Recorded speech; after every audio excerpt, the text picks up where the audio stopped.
उसमें जीवन था, वह जीवन मनुष्य की ज्योति था। ज्योति अंधकार में चमकती और अंधकार ने उसे ग्रहण नहीं किया। एक मनुष्य परमेश्वर की ओर से उपस्थित हुआ जिसका नाम यूहन्ना था। वे ज्योति की गवाही देने आया कि ज्योति की गवाही दे ताकि सब उसके द्वारा विश्वास लाए। वह आप तो ज्योति ना था, परंतु उस ज्योति की गवाही देने के लिए आया था। सच्ची ज्योति जो हर एक मनुष्य को प्रकाशित करती है जगत में आने वाली थी। वह जगत में था और जगत उसके द्वारा उत्पन्न हुआ और जगत ने उसे नहीं पहचाना। वह अपने घर आया और उसके अपनों ने उसे ग्रहण नहीं किया, परंतु जितनों ने उसे ग्रहण किया है उसने उन्हें परमेश्वर की संतान होने का अधिकार दिया, अर्थात उसके नाम पर जो विश्वास रखते हैं। वे ना तो लहू से, ना शरीर की इच्छा से, ना मनुष्य की इच्छा से, परंतु परमेश्वर से उत्पन्न हुए हैं।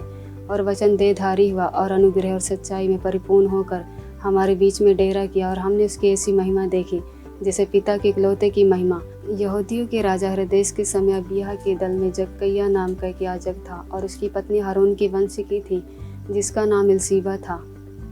वे दोनों परमेश्वर के सामने धर्मी वे और प्रभु की सारी आज्ञा और विधियों पर निर्दोष चलने वाले थे। उनकी कोई भी संतान ना थी क्योंकि एलीशिबा बांझ थी।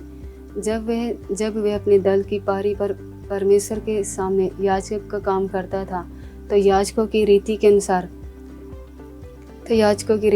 अनुसार उसके नाम पर चिट्ठी निकली कि प्रभु के मंदिर में जाकर धूप जलाए। धूप जलाने के समय लोगों की सारी मंडली बाहर प्रार्थना कर रही थी। फरीसियों में निकोदेमुस नाम का एक मनुष्य था जो यहूदियों का सरदार था। उसने रात को यीशु के पास आकर उससे कहा, हे रब्बी, हम जानते हैं कि तो परमेश्वर की ओर से गुरु होकर आया है, क्योंकि कोई भी इन चिन्हों को जो तू दिखाता है यदि परमेश्वर उसके साथ ना हो तो देख नहीं सकता। ये सुनकर यीशु ने उससे कहा, मैं तुझसे सच सच कहता हूँ कि जब तक कोई नए सिरे से न जन्मे तो वह परमेश्वर के राज देख नहीं सकता। क्योंकि ये सुनकर निकोदेमुस ने उससे कहा, मनुष्य जब बूढ़ा हो गया तो कैसे जन्म ले सकता है? क्या वह अपनी माता के गर्भ में दूसरी बार प्रवेश करके जन्म ले सकता है? उसकी रोज की छड़ी से दुख भोगने वाला पुरुष मैं ही हूँ। वो मुझे ले जाकर उजियाले में नहीं अंधियारे में ही चलाता है। उसका हाथ दिन भर मेरे ही विरोध उठता रहता है। उसने मेरा मांस और चमड़ा लगा दिया है और मेरी हड्डियों को तोड़ डाला है। उसने मुझे रोकने के लिए किला बनाया और मुझको कठिन दुख और परिश्रम से घेरा है। धन्य वे जो चाल के खरे और यहोवा की व्यवस्था पर चलते हैं। धन्य है वे जो उसकी चेतावनी को मानते और पूर्ण मन से उसके पार चाहते हैं। फिर कुटिलता काम नहीं करते, वे उसके मार्गों में चलते हैं। तो उन्हें अपने उपदेश इसलिए दिए हैं कि तुमसे मान जाए। भला होता कि तेरी विधियों को मानने के लिए मेरी चाल और चलन प्रिय हो जाए। तब मैं तेरी सब आज्ञा की ओर चित्त लगाए रहूँगा और मेरी आशा ना टूटेगी। जब मैं तेरे धर्म नियमों को सीखूँगा तब मैं तेरा धन्यवाद सीधे मन से करूँगा। मैं तेरी विधियों को मानूँगा। मुझे पूरी रीति से ना तक जवान अपनी चाल को की सफाई से शुद्ध रखे। तेरे वचन के अनुसार सावधान रहने से मैं पूरे मन से तेरी खोज में लगा हूँ। मुझे तेरी आज्ञाओं की बाढ़ से भटकने ना दे।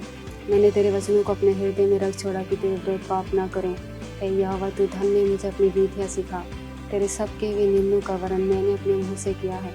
मैं तेरी चितौनी के मार्ग से मानो सब प्रकार के धन से हर्षित हुआ हूँ।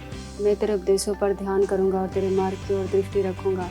मैं तेरी विधियों से सुख पाऊँगा और तेरे वचन को ना भूलूँगा। अपने दास का उपकार करके मैं जीवित रहूँ और तेरे वचनों पर चलता रहूँ। मेरी आंखें खोल दे कि मैं तेरी व्यवस्था की अद्भुत बातों को देख सकूँ। मैं तो पृथ्वी पर परदेसी हूँ, अपनी आज्ञाओं को मुझ पर से छिपाए ना रख।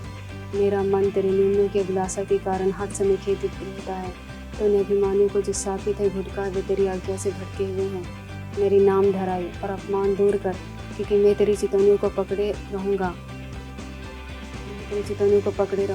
हाकिम भी बैठे हुए आपस में मेरे विरोध बातें करते थे, परंतु तेरा दास तेरी विधियों पर ध्यान करता रहा।